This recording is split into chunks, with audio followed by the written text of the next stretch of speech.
บ่ได้แล้วปกติว่าสินอนแต่ฝนตกวันทูทีโฟวันที่ฟูฟ้าย3 เสี้ยวฝนตกเมื่อบ่ได้ว่าจะได้ซิดมาต้อนในซิดเจ้าบุญเกิดแม่มันครับซื้อก็เขาสามัคคีบ่ลงแม่ปุ๋ยเล้งนั่นค่าตลาดเลยปุ๋ยอื่นจีแล้วรถนี่เรียกตันทางแล้วในนัก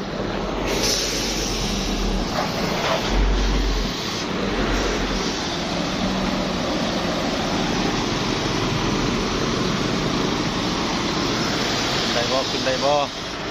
เลี้ยวขึ้น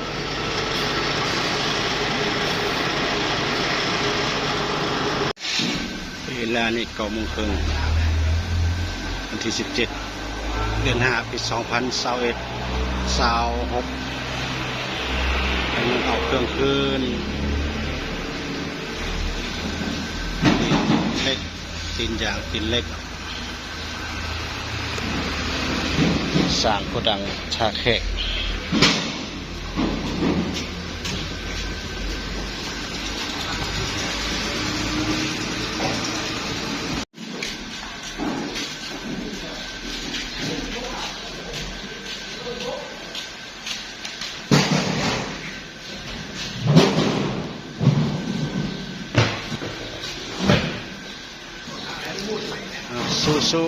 สู้เพิ่นว่าสู้อีกบุรุษก็สบายบุรุษก็สบายสู้อีกบุรุษก็สบายแล้ว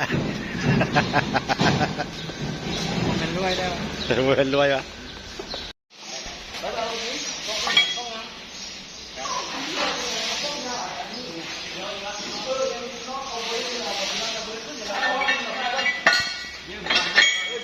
มาใส่ก็ฝั่งนี้แล้วใกล้จะเต็มแล้วอีกบุรุษก็จะออกแล้ว